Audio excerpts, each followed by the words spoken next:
Mau menjadi berkat, kita jangan fokus sama berkatnya. Seringkali manusia pada umumnya, orang-orang di zaman sekarang itu lebih mementingkan berkat, lebih fokus sama berkat daripada fokus sama Tuhan. Tapi sebenarnya kita salah. Yang sebenarnya kita harus fokus sama pemberi. Siapa yang memberi kita? Tuhan. Kita fokus sama Tuhan. Tapi kebanyakan orang lebih fokus kepada berkat dan daripada fokus kepada Tuhan. Dan hari ini saya mengangkat tema fokus dan percaya kepada Sang Pemberi berkat. Fokus dan percaya.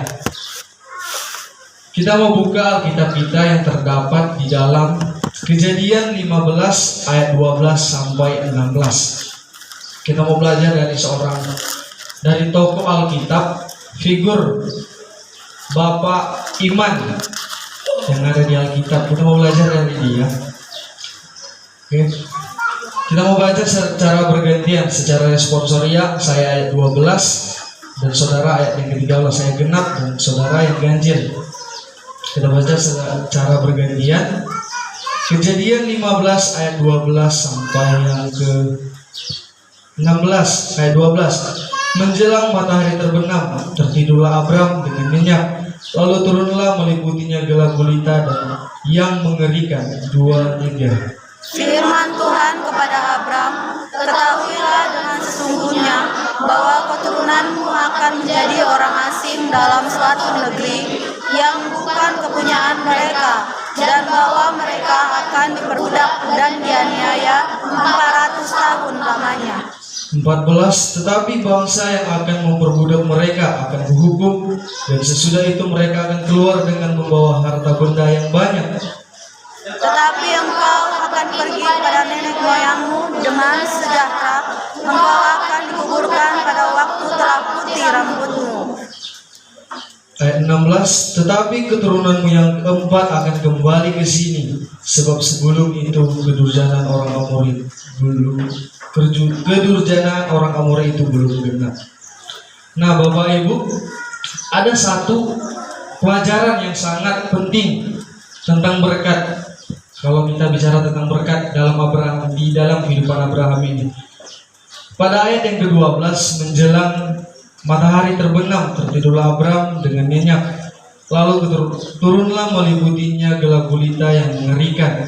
Firman Tuhan kepada Abram, ketahuilah dengan sesungguhnya bahwa keturunanmu akan menjadi orang asing dalam suatu negeri yang bukan kepunyaan mereka, dan bahwa mereka akan diperbudak dan dianiaya 400 tahun lamanya.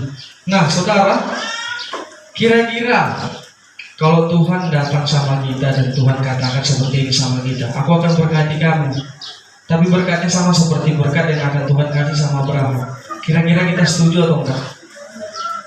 Kira-kira kalau kita dikasih, Tuhan bilang, Bapak A, kamu saya kasih ini, kamu saya kasih berkat, keturunanmu, anakmu akan dianiaya di tempat orang lain, anakmu akan ditindas di tempat orang lain. Kira-kira kita setuju atau enggak? Kalau saya mungkin ada di posisi Abraham saat itu, saat Tuhan turunkan wahyu ini, nubuatan ini, mungkin saya akan katakan sama Tuhan seperti ini, Tuhan, saya katakan, daripada kau kasih aku yang kayak gini, kalau bahasa trennya, daripada Tuhan kasih aku yang kayak gini, lebih baik gak usah. Lebih baik apa yang ada aja, gak usah lah. Kalau untuk dikutuknya aku rasa, ya apa yang dikasih, gak usah lah. Gak usah main berkat-berkat Tuhan, kasih aja yang lain, aku gak mau. Kira-kira kalau mungkin saya waktu di posisi Abraham saat itu, saya pasti tolak. Saya nggak mau, karena saya mau keturunan saya diberkati, karena saya mau orang yang keturunan yang daripada saya itu diberkati luar biasa sama Tuhan, bukan yang dikutuk. Tapi Tuhan berikan ini kepada Abraham. Pada waktu Tuhan kasih seperti ini, Tuhan berkati. Ada satu hal yang kita mau ingat dari Kejadian 15 ini. Waktu Tuhan bilang kepada keturunanmu akan kuberikan berkat itu. Nah, saudara, waktu itu Abraham belum punya keturunan. Abraham belum punya satu anak pun belum punya. Jadi walaupun dikasih sama dia, dia pun bingung. Mungkin saat itu dia tanya sama Tuhan, Tuhan, Tuhan kasih berkat sama aku, katanya sama keturunan tuh, tapi aku belum punya anak. Waktu itu umur dia 75 tahun kalau nggak salah.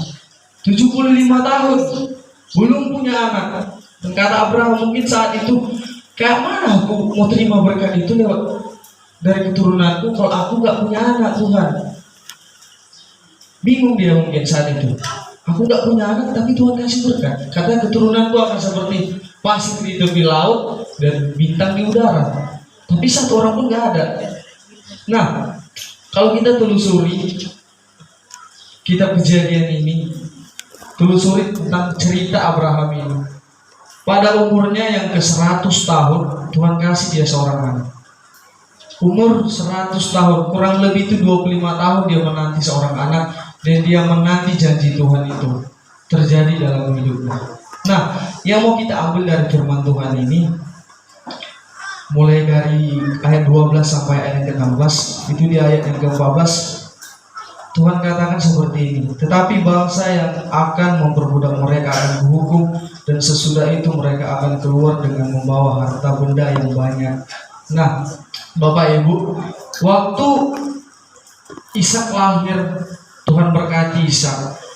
Waktu Ishak kawin nikah dengan Ribka, istrinya, dia punya anak lagi, dan yang meneruskan berkat itu Yakub.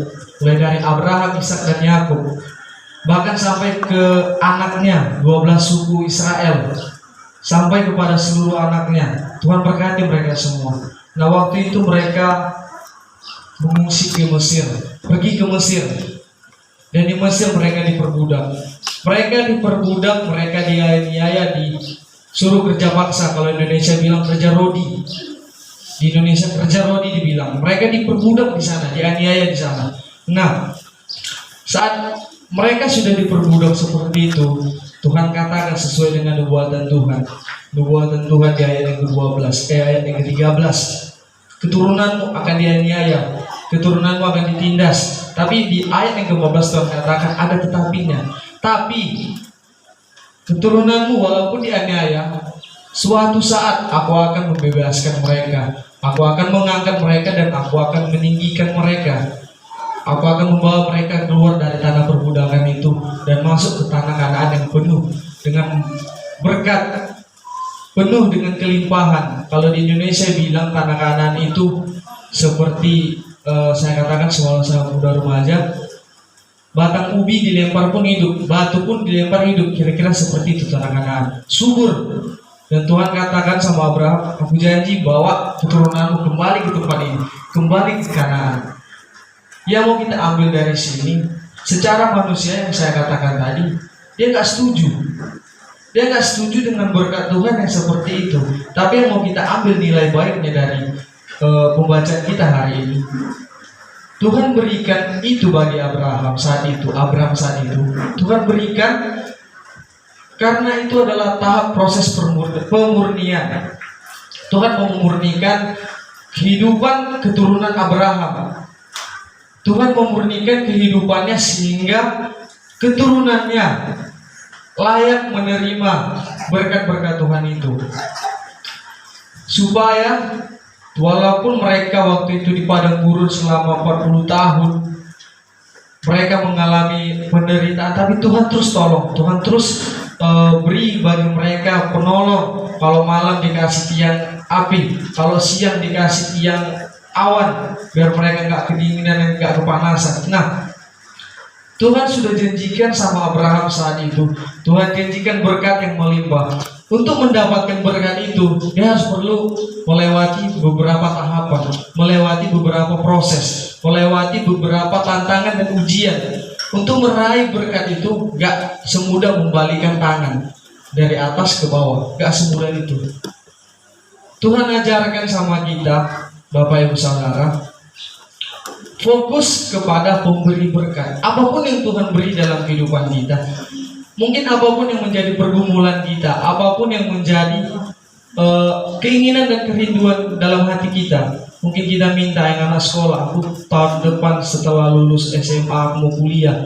Aku pengen seperti ini. Yang mungkin yang kerja, aku pengen kenaikan jabatan, aku pengen aku diberkati Tuhan dengan luar biasa. Bapak Ibu, kalau kita mau mendapatkan hal-hal itu, kalau kita mau mendapatkan berkat-berkat Tuhan itu, yang harus kita tanamkan dalam hidup kita seperti Abraham ini. Walaupun Tuhan sudah janjikan sama dia, Tuhan kasih dia proses, Tuhan kasih dia tantangan. Kalau sanggup dilewati, dia akan terima berkat itu, dia akan peroleh berkat itu.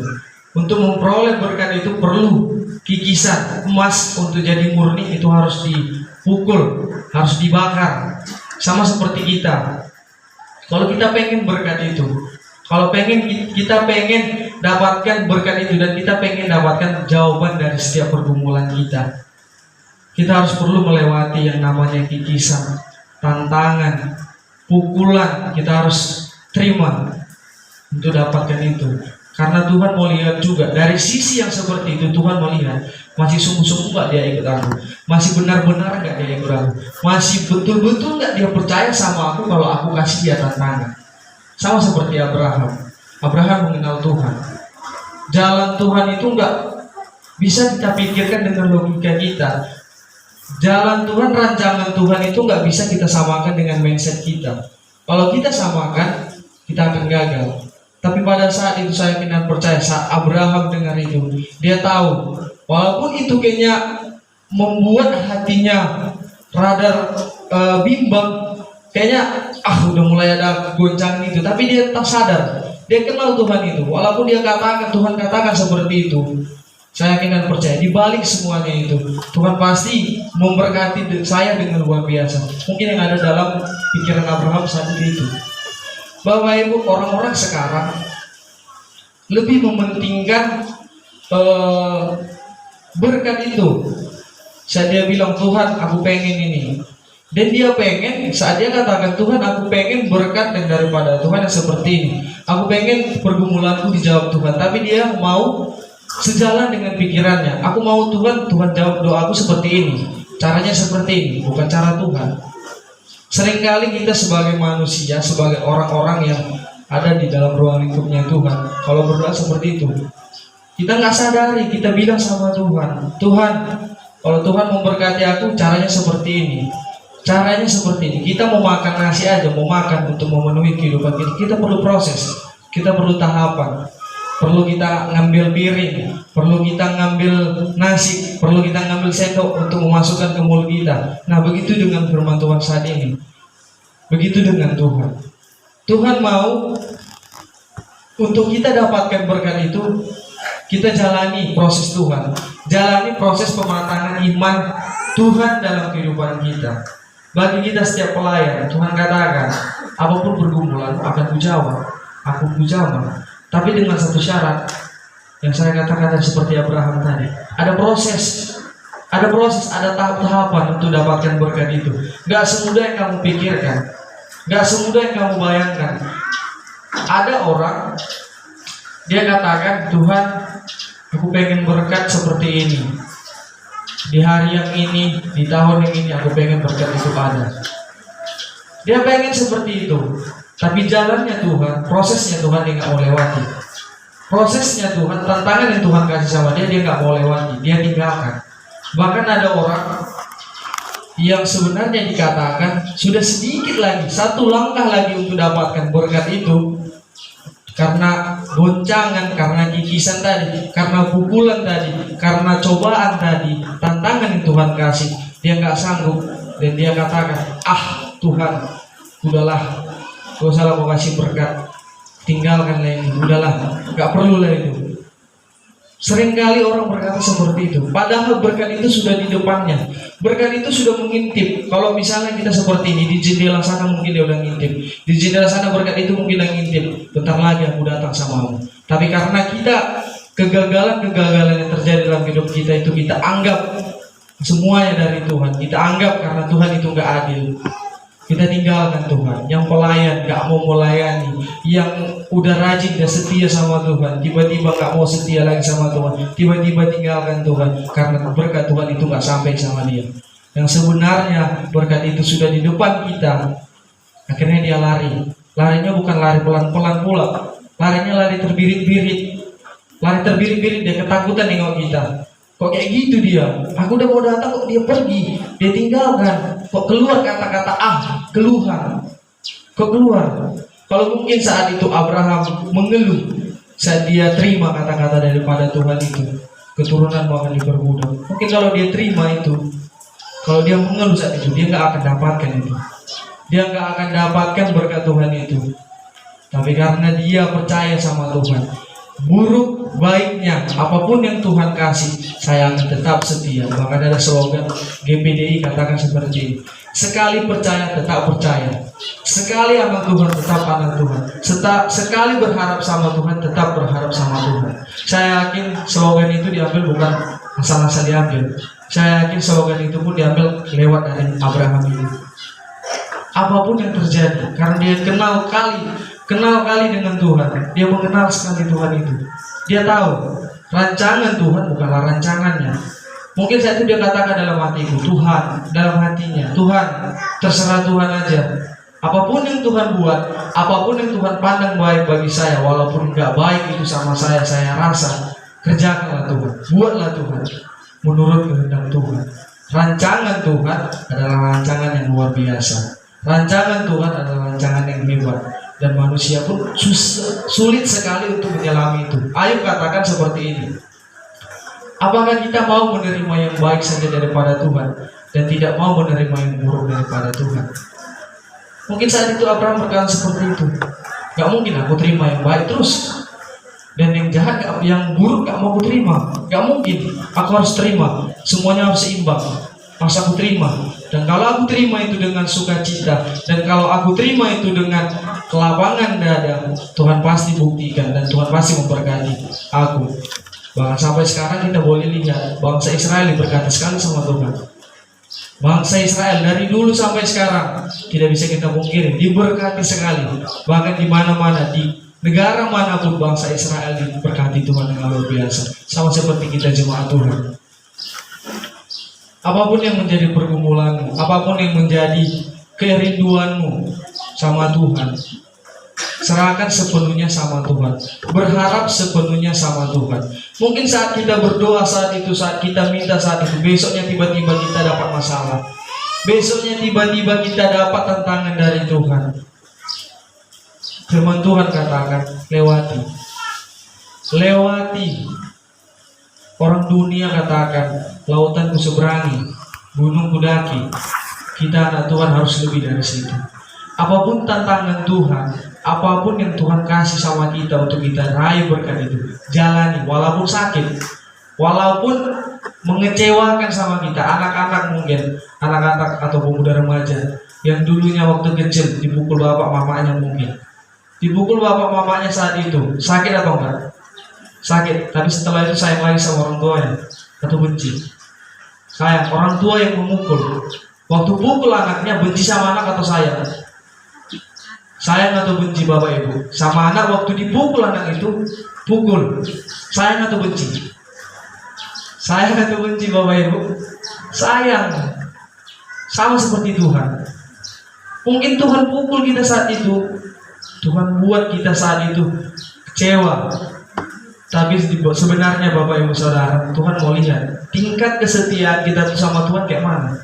Apa dengan masalah yang kecil itu kita tinggalkan Tuhan? Apa dengan masalah yang membuat hati kita sakit, yang membuat iman kita goyang, kita tinggalkan Tuhan atau kita tetap setia?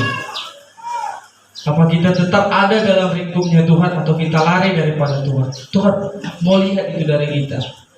Tuhan mau lihat seberapa setianya kita sama Tuhan.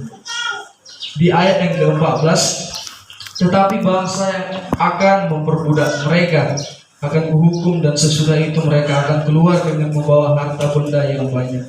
Nah, setelah Tuhan katakan seperti sama Abraham saat itu, Tuhan katakan lagi sama dia, tetapi ada tetapinya. Aku nggak biarkan mereka. Kalau bahasa sekarang bilang, gak usah takut kau. Aku tolong mereka, walaupun mereka dalam keadaan kesesakan, walaupun mereka dalam keadaan ditindas, aku tetap tolong mereka. Aku nggak biarkan, karena aku tahu itu keturunanmu. Kalau bahasa sekarang mungkin katakan, aku janji samamu, aku akan ingat kok. Dan terbukti, walaupun orang Israel saat itu di Mesir diperbudak dengan luar biasa oleh Firaun, Tuhan tetap tolong. Makanya Tuhan kirim Musa. Tuhan kirim Musa untuk tolong mereka, untuk selamat, untuk membawa mereka keluar dari tanah perbudakan itu. Tuhan kirim sesuai dengan apa yang Tuhan katakan. Dia 16. Tetapi keturunan yang keempat akan kembali ke sini, sebab sebelum itu kedurjanan orang Amor itu belum benar. Tuhan janji bawa kembali ke tanah perjanjian di mana Tuhan janjikan sama Abraham saat itu. Tuhan janji, gak aku tinggalkan mereka, gak aku biarkan mereka mati di tengah jalan. Kalau bahasa sekarang bilang mati di tengah jalan, gak aku biarkan, tetap ku tolong. Kayak manapun tetap ku tolong, karena Tuhan itu maha kasih, maha pengasih, maha besar. Dia gak akan biarkan, dia tetap tolong. Dalam kehidupan kita pun seringkali terjadi seperti itu. Waktu kita terima yang buruk dari Tuhan gak pernah kasih yang buruk sama kita, tapi Tuhan mau lihat seberapa setianya kita. Waktu datang tantangan cobaan, kita katakan seperti yang saya katakan tadi, percuma aku melayani Tuhan, percuma aku dalam ruang lingkupnya Tuhan, tapi kayak gininya, tapi tanpa kita sadari, berkat Tuhan tuh terus datang sama kita walaupun kita seperti itu. Kebaikan Tuhan tuh terus datang sama seperti pujian kita. Kita ada pun pujian tadi, kita ada pun saat ini, semuanya karena berkat kemurahan Tuhan. Bukan karena kuat dan gagah kita, semuanya karena berkat kemurahan Tuhan. Jadi Bapak Ibu, walaupun masalah yang datang sama kita terus menerus, yang datang sama kita terus berganti, hari ini kayak gini, besok kayak gini, besoknya lagi kayak gini, datang terus masalah itu, masuk terus masalah itu, tusuk terus kita sampai kita sakit. Ayub orang yang paling saleh, Ayub orang yang paling dekat sama Tuhan, pelayan Tuhan yang setia. Tuhan biarkan, Tuhan izinkan iblis cobai dia. Iblis ambil semua hartanya, iblis ambil semua anaknya pun dibunuh. Kawan-kawannya, bahkan istrinya katakan, kutuki Tuhanmu dan matilah. Tetapi Ayub katakan saat itu sama istrinya, apa kita mau cuma menerima yang buruk dan tidak mau menerima yang baik sama Tuhan? Apakah kita mau menerima yang baik saja daripada Tuhan, dan yang buruk kita tidak mau terima? Ayub katakan, engkau berbicara seperti perempuan gila. Seringkali seperti itu. Seringkali roh istri Ayub itu ada sama kita. Kita cuma pengen yang baik, kita cuma pengen yang pokoknya yang sama kita yang manis-manis lah, jangan yang pahit-pahit. Ada slogan juga bilang seperti ini, yang manis jangan langsung ditelan, yang pahit jangan langsung dimuntahkan. Maksudnya apa? Yang manis jangan langsung ditelan. Semua yang baik itu gak harus kita telan semua. Semua yang baik itu gak harus langsung kita pas masuk ke mulut, seret, langsung masuk ke perut. Gak harus seperti itu. Yang pahit pun gak harus kita pas masuk ke mulut, pas di lidah kita pahit langsung kita buang. Kita minum obat yang pahit, itu pahit. Mungkin pas masuk ke mulut pahit, kita mau buang, gak mungkin. Kalau kita sakit, itu harus kita telan. Maksudnya seperti itu. Walaupun pahit, tapi maknanya besar dalam kehidupan kita. Manis, terlalu banyak gula, kata orang apa? Diabetes. Terlalu banyak kita gula itu, terlalu banyak kita masukkan, akhirnya apa? Diabetes. Tapi waktu kita sakit, dokter katakan minum obat secara rutin.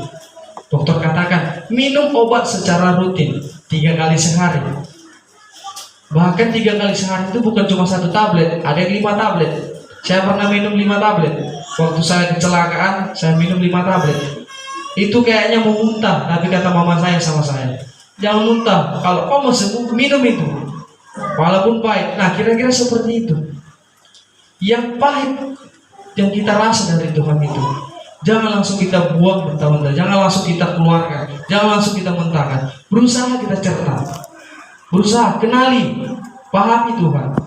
Kalau pas Tuhan kasih seperti itu, kita katakan sama Tuhan, Tuhan Engkau baik. Aku tahu ini adalah tahap proses sama aku tahu ini adalah tahapan daripada Tuhan untuk aku raih berkat itu, untuk aku bisa dapatkan berkat itu. Setiap kerinduan kita, setiap pengharapan kita, apapun yang kita gumuli saat ini, yakin dan percayalah Bapak Ibu, kalau kita senantiasa terus ada dalam ruang lingkupnya Tuhan, kalau kita senantiasa terus ada bersama Tuhan, kalau kita senantiasa terus mengerti dan mengenal Tuhan, tidak tinggalkan pelayanan Tuhan, kita akan mendapatkan itu, kita akan diberkati dengan luar biasa. Ada satu cerita Bapak Ibu, ada seorang ibu ini seorang penjual sayur. Penjual sayur yang datang ke rumah-rumah tanya, "Bu, beli sayur bu, ini bu, beli ini bu." Cuma jualan sayur. Mungkin kalau satu ikat sayur kangkung itu paling 2.000 ya. Mungkin 2.000 nya. Tapi ibu ini setiap hari Minggu dia tinggalkan pekerjaan bu. Dia tinggalkan itu. Dia datang di rumah Tuhan. Dia datang, dia mau, aku diberkati Tuhan. Aku mau diberkati Tuhan, aku harus fokus sama Tuhan. Mungkin dia katakan seperti dalam hidupnya saat itu. Aku mau diberkati Tuhan lebih luar biasa, aku gak boleh fokus sama ini. Aku gak boleh fokus sama pekerjaanku. Aku harus utamakan Tuhan. Dia rajin. Setiap hari Minggu dia gak jualan. Dia datang sama Tuhan.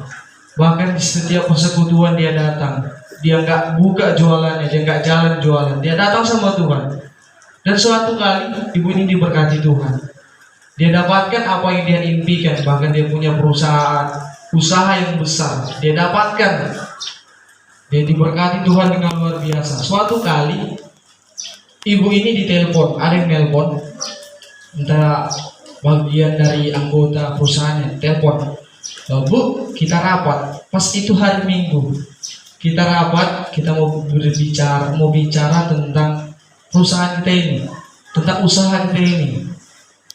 Kita mau bahas untuk kemajuan perusahaan kita ini. Nah, kira-kira ibu itu ibadah lagi atau tinggalkan ibadah? Atau dia pergi meeting? Saat ibu itu dengar, dia lupa kalau itu hari Minggu.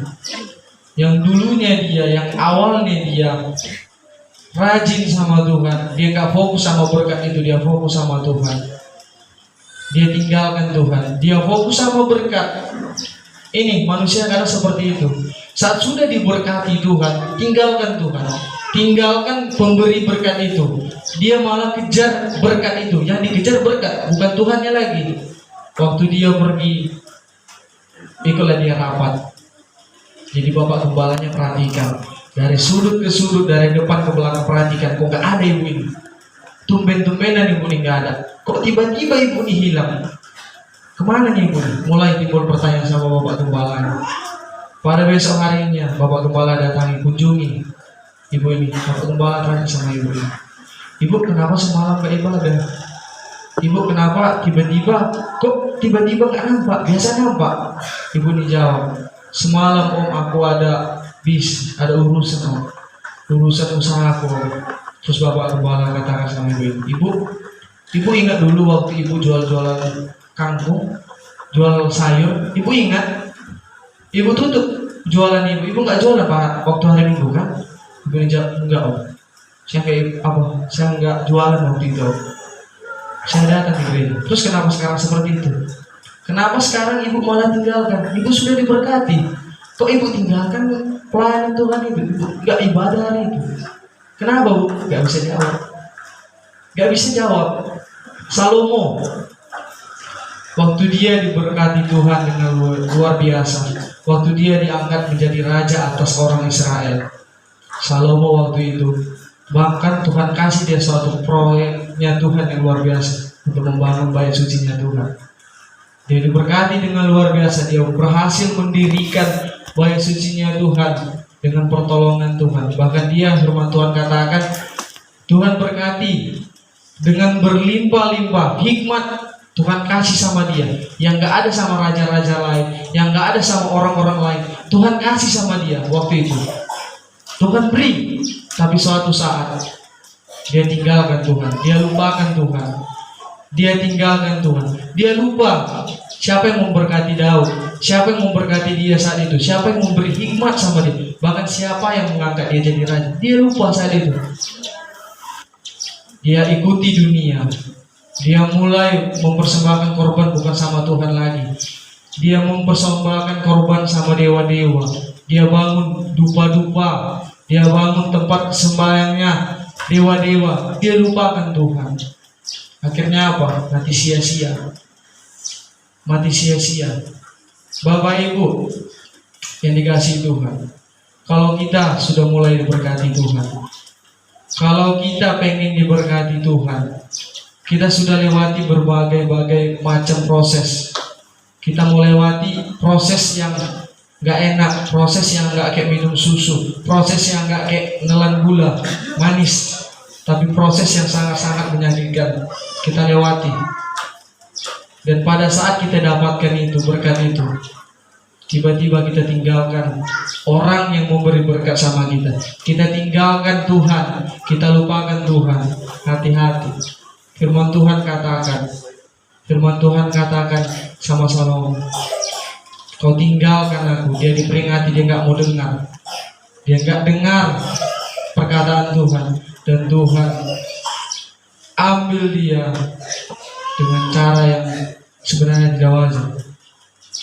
Berkat-berkat Tuhan yang sama dia, Tuhan ambil kembali. Bahkan apa yang sudah ditaruh Tuhan dalam kehidupannya, bait sucinya Tuhan dirobohkan. Setiap perkakas-perkakas Tuhan saat itu dirampas oleh orang-orang Mesir, nggak salah. Dirampas, diambil semuanya daripada Salomo. Diambil, dibawa semuanya. Karena apa? Dia lupakan pemberi berkat. Dia lupakan siapa yang ngasih berkat sama dia. Dia tinggalkan. Mari Bapak Ibu, tanamkan jiwa Abraham dalam kehidupan kita. Tetap percaya. Kalau kita mau mendapat jawaban dari setiap doa kita, mau mendapat berkat itu, mau meraih berkat itu, kita harus tetap percaya sama Tuhan. Walaupun proses-prosesnya itu sakit, walaupun yang kita terima mungkin untuk dapatkan itu, untuk proses pematangan itu sakit, kita harus terima. Jangan sampai kalau kita sudah terima berkat itu dan roh selalu lengket sama kita. Firman Tuhan sudah bilang, semua yang kuberi samamu akan kuambil kembali, akan Tuhan tarik kembali. Tuhan akan tinggalkan kita. Jangan sampai itu terjadi dalam kehidupan kita. Mari sama-sama kita tutup Alkitab kita. Saya undang pemain musik.